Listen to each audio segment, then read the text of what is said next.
Whether it's bad planning, bad luck, bad timing, or bad inventions, well-intentioned bad decisions have plagued history for thousands of years. Welcome to Historic Hindsight. Hello and welcome to another episode of Historic Hindsight. I'm John, that's Tom, and today we're going to talk about the Santa Maria! And the Pinta and the Nina, or the Titanic, Johnny, the Titanic. And the Leonardo DiCaprio's getting murdered by Rose when she said, "I'll never let go, Jack," and then she immediately lets go. This is to hell with Rose. One of the lesser-known ships that discovered America? Or what is the Titanic? I've never heard of this. Oh, come on, Johnny. Everybody loves the Titanic. Everybody's seen that movie. I saw that saw that movie in high school? 17 middle times school. in the theater, I think. Ooh. It was middle school. It was 7th and 8th grade. Why? I saw it over the course of all... a girlfriend thing.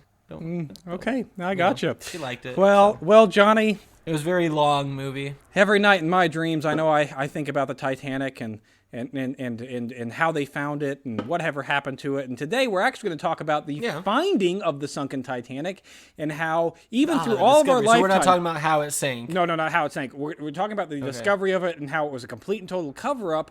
And we didn't find out about this until like 3 years ago. So... When we were growing up, the finding of the Titanic, it was actually a cover-up for other government-related things. So when the Titanic sank... Okay, all right. Yeah. So when the Titanic sank, there was obviously, we knew about where it sank, but we didn't know exactly. And at that point in time, we didn't have any means to, go down and find it. The water's very cold. It's very cold and it's very deep. Very deep, yeah. And so there had been attempts... Dark. Through the late 70s and early 80s to try to find it using sonar and that kind of stuff. So all the way up into the 1980s, the exact location of the Titanic was unknown. We didn't have any camera footage of it. We didn't know the specific location of it. And when the world discovered it, Johnny, it was sweet, sweet, glorious love of the Titanic, and everything came out of it. We get movies. We get the really awful movie that came out that they made me watch in earlier middle school before the Leonardo DiCaprio one came out. Yeah, there's been multiple Titanic movies. Worse? Yeah, the old one is awful. Anyways, and we discover it, Johnny, and the cover-up is sweet, sweet nuclear bombs and trying to find American lost nuclear bombs in the ocean, which is actually why we found it, because otherwise there wouldn't have been the money to go look for the Titanic. Yeah, we lost in the... It was an accident. Yeah, in the 60s, we had 2 nuclear-powered subs that we lost in the ocean. Oops. And one of those 2 actually had nuclear-tipped torpedoes on board. Nuclear warheads on it. When we lost it. And so we went looking for them and then found a big old ship at the bottom, and we're like, oh, look, we found what we came here for. I'm just gonna do a big circle around it and see if there's anything else in the area that maybe a piece fell off that has a nuclear warhead on it or something. And we'll just see if we can find that too. But that was it. It was an accidental discovery. Well, it wasn't. Much of science is. Yes, and no. So first, let's talk about the sinking of these 2 subs, because we got to get this out of the way. Because I'm sure people at home going, Americans lost nukes. Yeah, we actually lost Oh, I'm sure we have many that we've lost. I mean, an absolute ton. There's a term for it. There's actually a term for it called a broken arrow. So if you ever hear that term, that's what that means. Yeah, we lost. There's a movie, like an 80s or 90s movie called Broken Arrow, right? Yes, and it denotes us losing a nuke, which we've lost plenty of them. So on April 10th, 1963, the USS Thresher, which is a nuclear sub, becomes the first American nuclear sub. Which is also sad because there's more subs than just American nuclear subs that are sitting at the bottom of the ocean, which I'm sure is completely okay that there's no ecological ramifications. There's no ecological ramification for that. So this nuclear sub sinks during a testing run 220 miles east of Cape Cod, Massachusetts. It's resulting in the loss of its entire crew. 193 men just gone. And they don't really 193 men on the sub, and they don't know what... On a sub? Yeah, they don't know what happened. So on May 20... and this Tommy, we have to do an episode on how big subs are. Nuclear subs seems massive. Nuclear subs are a lot larger than the diesel subs of World War II, and definitely a lot larger than the 8-person sub of the Civil War. Hunley, hand crank, plug for that episode. Now, on May 22nd, 1968, we lose another one. The USS Scorpion becomes the second nuclear sub in America to be lost. This time while carrying 2 nuclear-tipped Mark 45 torpedoes, which I have to talk about this for a second. These aren't intercontinental missiles. These aren't designed to go up out of the water and attack something on land. These are torpedoes that have nukes on them to attack other subs. So, I don't think this is going to work out well if you set it off. This is the Fallout 4 Fat Man. Yes. In real life, you just thunk, and it goes 200 yards, and you're like, I'll probably be fine. It was just a nuclear weapon that exploded.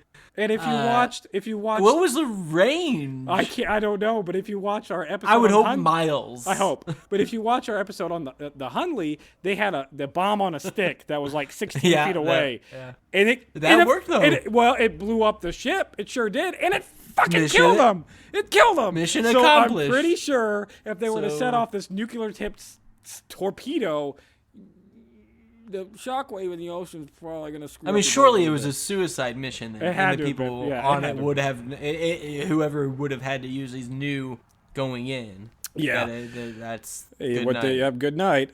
Naturally speaking, the U.S. wasn't sure exactly what happened to either of these subs, and we're curious to try to find out. But it's the 1960s, and it's the cold. It's the 1960s. May as well. Yeah, it's the 1960s, and we're in a Cold War, so we can't really announce that we're trying to find these subs because if Russia wasn't involved, search parties. Well, if Russia wasn't involved, you don't want to let them know, hey, 2 of our new nuclear subs, they're in the bottom of the ocean. Go find them and poke around and figure out what you can find out about it. Or hey, they have some nukes on them too. Go ahead and get those. You can have that. Yeah. Also, lots of dead bodies on the inside as well. Yeah, there's some of that. You'll have to deal with those, so that's not fun. There were some thoughts that the Soviets could have been, it's Cold War. Could have, they could have attacked them. Don't go letting the Soviets know that they won and were successful, if that was the case too. Okay. So fast forward to the early 1980s and enter explorer Robert Ballard, whose dream it was to find the Titanic. Since a little wee tot, this guy, all he wanted to do was find the Titanic. He loved the idea of a Titanic. Weird kid. That's his dream. He wants to Did he get bullied a lot? Or maybe. In the in the 80s and before, Robert was a commander in the U.S. Navy and was also a scientist of the Woods Hole Oceanic Institute. And Robert Ballard had designed a new remote diving system known as the Argo, which is basically a remote-controlled submarine that's capable of going down to the deep depths of the ocean where a human can't. With the pressure. But he didn't have enough money to actually fund a mission to go search for the Titanic. He didn't have enough money to actually, complete the Argo system in its entirety. So he went to his Navy buddies, one of which being the former U.S. Navy Deputy of Chief of Submarine Warfare, Ronald Thunman. And he went up to Ronald Thunman. He said, "Hey, look, I've got this awesome, new deep diving submarine. It's remote controlled. Yeah. It's named the Argo. I want to go find the Titanic, but I don't have the money to do it. Is the Navy interested in funding this for something? Whatever the hell the Navy might want it for. Give me the money. Search and rescue. So Ronald Thunman was an easy application to convince them of. Yeah, he was like, I could probably use some things for it. And one of those things I want to use for it is, look, listen, I'll pay for it. I'll pay for your expeditions. I'll pay for the funding. He got his check. But here's the deal. We lost some nuclear submarines.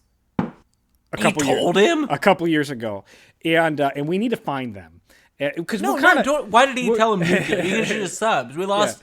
Yeah. And they want to find a submarine crash, and they have some nukes on them, and so we want to kind of go find them, and mainly because we're kind of interested to see the nuclear reactors were still live when those subs sunk. So what are they doing? Is the ocean now radioactive and we need to be concerned? Are the sharks monsters radioactive around it? So we kind of want to know. Radioactive shark attacks creating superhumans. But he the next couple of years. He said, obviously, look, I told you this, but don't tell anybody else, and we really have to keep what we're doing a secret. So, go ahead and try to find these. and we're going to fund you for the next 4 years. We're going to give you 1 Sound- month. Yeah, 1 month a year. This guy sold his soul. Yeah. We're gonna. He did to the U.S. government, to the U.S. Navy. So he said, for 1 month a year for the next 4 years, we're gonna fund an expedition, but it has to maintain secret of what it's doing. You can't tell people what you're doing. Especially not Which the dirty for Russians. For essentially a treasure hunter, I imagine they're fine with most of that. Like you don't want to be broadcasting unless you want to turn it into a TV show.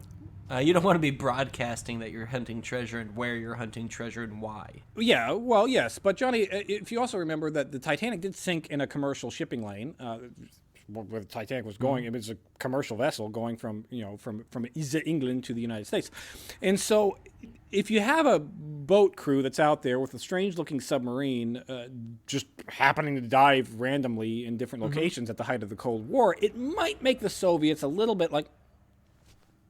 Suspicious? What's going on over there? We're just looking for the Titanic. So Ballard said just that. He said, look, listen, how about we just say that we're looking for the Titanic, which we're actually going to be doing as well. Like, look, I want to go look for the Titanic. It's been my lifelong dream. This is why you're funding me. So why don't we just say to the whole world make it public. We're finding the Titanic. We're finding the Titanic. And in the 80s, this was a big. This was a known big spectacle. He was in search of the Titanic. And I guess at that time too, I was kind of doing the treasure hunter thing, but there was nobody else with the capability to do what he was doing. Not to go. And so he didn't have that competition, so he could just make it a big. Yeah, made it a big show. Now Thunman said big something to get excited about. This is one of those American pride instances when we have any sort of wars or conflict or anything where we have to get people behind something. Yeah. And so this is a thing we latched onto. Let's find the Titanic. Yes and no. You all care about it. Thunman in the U.S. Navy was like laughing at him initially, like this is serious. Like we gotta find these subs. So like you're coming up with this bullshit idea about the Titanic with me. Like shut up, find my damn subs. And he finally the argument went off. Like listen, I don't give a shit what you do with the rest of the time of your expeditions, because again, he gets a full month, once a year for 4 years. I don't give a shit what you do with your time, as long as you find my damn subs and give me the information that I want on my subs. You can do whatever you want with the rest of the time and sell it however you want. So Ballard went with it. He said, that's what he did. We're fighting the Titanic. So the deal was struck. Everything is all set in place. Now he's got to do it. Now the first expedition gets off in 1984. He is able to locate both submarines in that first expedition, but did not actually have enough time to really go and search for the Titanic. Now he knew, he found both submarines in the first expedition. Immediately, yes. He thought the Titanic would be in between these two subs. Well, the Thresher submarine, they knew the exact location of where that one went down. They just needed to go down to it. They just need to go down to it. And they had a good idea about the other one, but it was like, the Scorpion, it's in this general area. So the Scorpion was the harder one to find. That's what took him the most time on the first expedition to find. And he thought that the Titanic was somewhere in between these two subs. Just based on his where guesses, they happen to be. Yeah, based on where the Titanic allegedly hit the iceberg, where the radio calls and stuff came from, where all this stuff happened. He thought they're somewhere in between those two. So what he did learn from the first expedition, even though he couldn't find the Titanic, is that he learned that the ocean currents take wreckage away from the smaller, lightweight wreckage away from the initial crash site. So he learned that if you follow that trail, you'll find it. So instead of going out searching for this big thing, you start searching for little clues in the ocean. You don't have to do this whole big sweep with sonar to try to find one big item. You can actually go, hey, look, there's some smaller item here, and a dining room table there, and stuff like that, and follow the comet trail. You'll find your boat. So in 1985, it's his second expedition, and while he was studying the Scorpion, his mission was to map the wreck. So the second time he goes out, it's just focusing on the Scorpion. So hey, look, we want you to take pictures, map this wreck for us, get some data. And that's to figure out exactly how it came apart, and so they could see what pieces were still intact. Did it sink because an old valve broke somewhere, or was it shot by a torpedo? Like what happened to it? Map the wreckage. Is it blown to pieces, or is there a hole that just malfunction. Yeah. Yep. He is able to do that and has 12 days to spare on his mission. So in those 12 days, Titanic searches on, and in those days, Johnny, he finds the Titanic in all of its glory. And their report is like, initially when they find it, they're all like, "Woo, we found the Titanic!" And then quickly they're like, "Oh, there's a fuck ton of dead people there that we're literally just dancing on their graves. Maybe we should be a little bit more respectful of bodies in there of this part." So they do find the Titanic, and it's all great. And that's the whole story of finding the Titanic. And then after the subsequent missions after that, he was able to go back, do more and more searches, able to find out all kinds of fun information and stuff. I don't know. Do they recover and then identify all that, or is it just buried at sea? And... I'm speculating that I cannot imagine that for the bodies in the Titanic that there was anything left of those bodies. It's been. Well, no, but you got bones, right?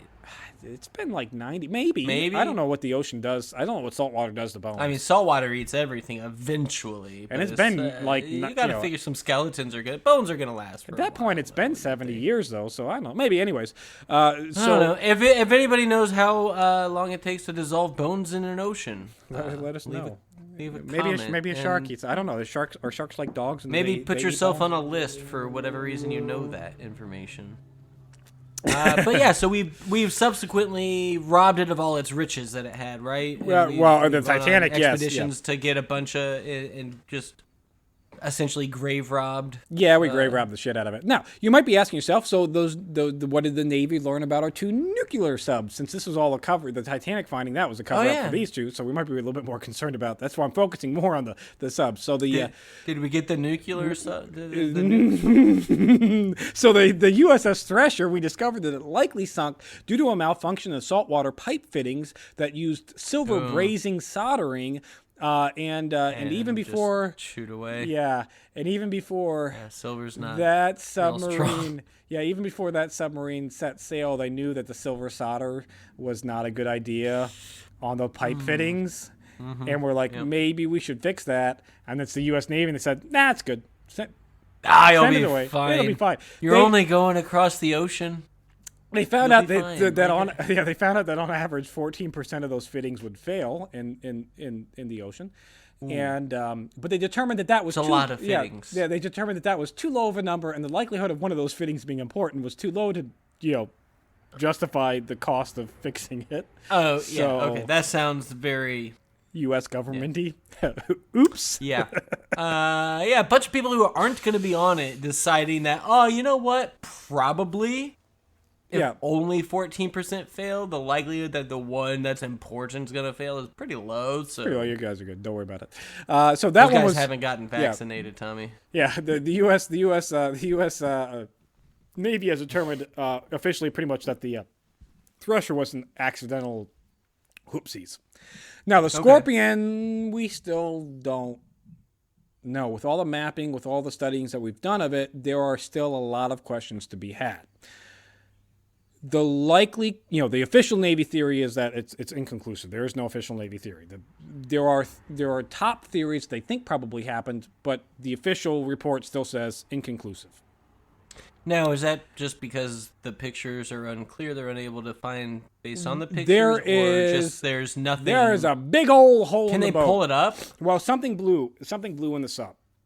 They just don't know if it was internal, external. They don't know exactly what the specific causes are. But we do have some theories here, Johnny, and these are the biggest theories. All revolve around the Mark 37 torpedoes, the non-nuclear torpedoes in the submarine, because these non-nuclear torpedoes have batteries on them. They're battery powered, and we knew before this sub was on its mission that those batteries had a tendency to cause fire occasionally. What part of a rocket would need batteries? It's a torpedo, Johnny. It's a guidance system for the torpedo. So the guidance system is where the battery is in. Yeah. Okay. And this torpedo had a bad tendency to occasionally, this battery had a bad tendency to occasionally catch fire. And if you catch fire, why would they continue in a torpedo where there's a warhead, sometimes it'll go boom. What? Now, from my brief research, I don't know if they were. I couldn't figure this out. I don't know if the torpedoes were always like in battery ready to go. Because like when you launch a torpedo, you got to flood the torpedo tube, and then the thing motors off. No, I don't know anything. That's how they work. So I don't know if they're always in there and they're always flooded and they're always ready to go, or if you have to load it beforehand. But they think that the explosion went off in the torpedo launching tube. So if maybe you're supposed to fill it right before and then launch it. If there was a leak, something happened, it got filled, eventually it could corrode the battery, cause an explosion. Is that what you're looking at? Yeah, potentially. Something like that. The other problem with a specific torpedo is that the guidance system would occasionally malfunction and then turn on its own sub. So one of the theories... So launch and then... Whoop! Come right back, yeah. So it's a boomerang! It's a boomerang. So, which you don't want if you're in a sub. Launching a torpedo. No. Yes, I guess, especially if it's a nuclear one, but this was luckily not. These are the non-nukes. Yeah, these are non-nuke ones. Yeah. Although I guess for those folks it didn't matter much. So the Scorpion was warned ahead of time, like, hey, look, these torpedoes are being recalled. We're not going to be using them anymore because the batteries have issues and they go a little haywire from time to time. That's good. They recalled them, I guess. But you're on your mission, and we want you to finish your mission before you come back. So hopefully nothing bad happens. And so one theory is that you're at the start of your 2,000-mile road trip, and your car just got recalled for spontaneously exploding. Yeah, and they're like, you know what? Let's finish this road trip. And so one of the theories is that the sailors on board went, maybe let's just get rid of these. Maybe let's just get rid of these torpedoes. And launched them. And launched it, and then when they launched it, they were part of the reason they should have been recalled. Yeah, that's definitely. I'm sorry, people died. I'm sorry. Yeah, it's 60 years ago, 70 years ago. That would be so awful, though, if that is what happened. Can you imagine? All right, we're gonna get rid of this hazard that we have. Oh, this is so dangerous. And then, sir, it's coming back at us. It's coming back at us. Oops. What do you mean it's coming back at us? So how's the environment, Johnny? According to the U.S. government, which never tells us any lies, all their studies... It's probably fine, right? Yeah. Everything. The nuclear reactors are 100% still there, and they're still doing their thing. And their tests of radioactive... They leaked it. Yeah, the test. Tommy, they leaked into the ocean and melted all the ice caps. That's what's actually happening. To be fair, we're not the only ones who lost nuclear subs. There's been a French nuclear sub lost. There's been nuclear subs. Israel's lost some nuclear subs. To be fair, other garbage people have lost nuclear subs in the ocean. According to the U.S. environmental impact studies, they're fine. Mm-hmm. They're not leaching. They're not leaching substantial enough radiation to impact the ecological system. So that's good. As for those nukes, Johnny, they're still in the sub. Nuking away. And their theory here is that, well, by now the salt water is surely eaten through the warhead and just made them not a threat of explosion. Now, how do they do? I don't know. There's like a little pin or something that hits to make them work, and then it mixes the stuff inside, right, or something. I know you can't. There's some weird mechanism. It's very hard to. Yeah, there have been enough lost nukes. We actually did on our This Week in History a while back. We did an episode on one of the broken arrows where we accidentally dropped a nuke on our own city. But luckily, it wasn't armed at the time that we dropped it, so it was only a conventional... That was a kid that found it, right, or something? Yeah. It landed on a kid's playhouse, and luckily, it was only a conventional bomb at that point because it wasn't active. So, the nuclear core was there. It wasn't right. Didn't get activated. It wasn't activated to blow up. Yeah, you can't just like a conventional bomb. Like if you shoot a nuke, I couldn't go and hit it with a hammer. It's and not blow going it to up. go. No, it's not going to go off. Yeah. There's a series of safety things that have to happen for that to happen. But that's where. So sleep better at night, knowing that the Leonardo DiCaprio's got his starring role. That what made Leonardo DiCaprio in the Titanic is only thankful because the U.S. military lost some nuclear subs with nukes on it that are still at the bottom of the ocean, leaching into the ocean. And we needed God. And the United States needed a feel-good story. Those what? That's it for this week in Historic Hindsight. Thanks for listening. Be sure to subscribe, rate, and review, and join us next week when we talk about electrotherapy.